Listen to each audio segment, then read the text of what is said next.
Okay, so here I am inside of Zoom. I'm recording a session. I'm going to stop the recording and I'm going to end this session. And now what happens?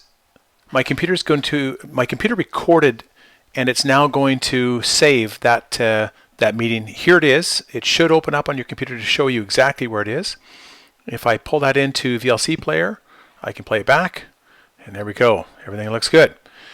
So what do we do with this if we want to share this with our students? Well, what I'm going to do is close Zoom down here, go to my Google Drive. Meet recordings, by the way, the folder that I was in there is the folder where automatically things will be recorded if you use Google Meet. This can be really handy, and I'll come back to that in just a minute. So what I'll do is I'll pick a folder, Meet Recordings. Actually, you know what? I'm going to use that same folder. Yours may or may not be populated. This looks a little bit busy, but that's okay. I'm going to create a new folder inside of here. And I'll call this Media Arts 10. We'll pretend that this is a lesson I created, or it could be a class that I recorded.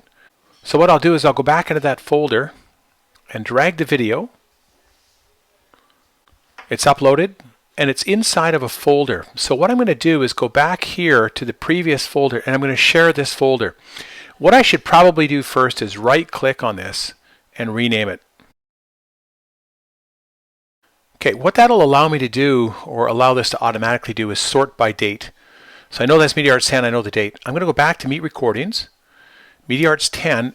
You notice it doesn't have the symbol for sharing on here. I'm going to right click and go share. We'll get a shareable link. We'll copy the link.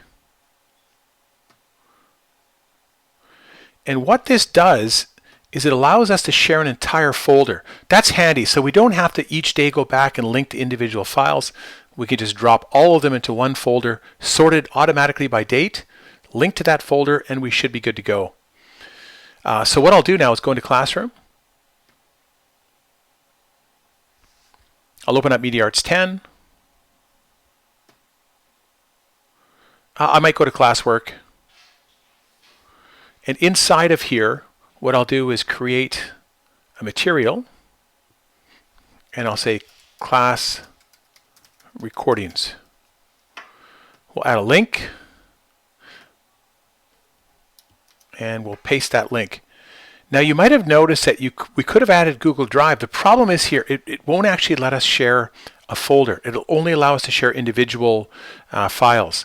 That's a bit of a problem here, because again, we'd have to create a different link for every single class. I mean, of course you could go ahead and do that, but it's going to be time consuming.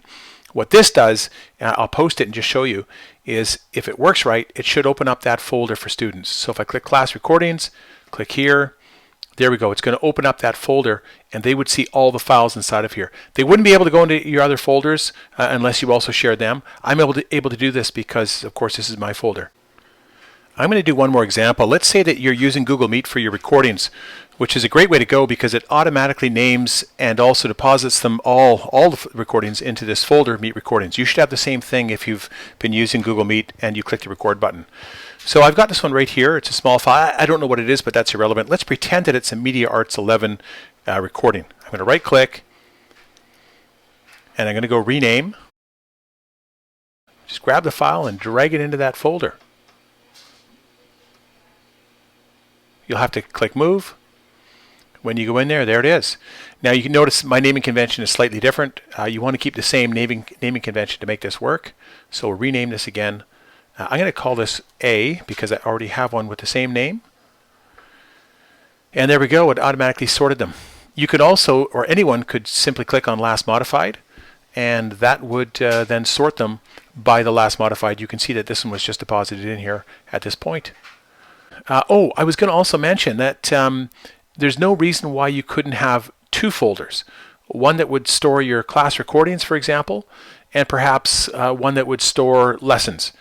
Lessons you might want to link individually, or you could name them according to the lesson. And so inside of here, you would have class recordings and perhaps create an additional one, okay, an additional material. And I'm going to put the same link in here, but presumably you'd be linking to a separate folder. Okay, and all you'd have to do is go through those same steps shown previously. All right, I hope this helps. Over and out.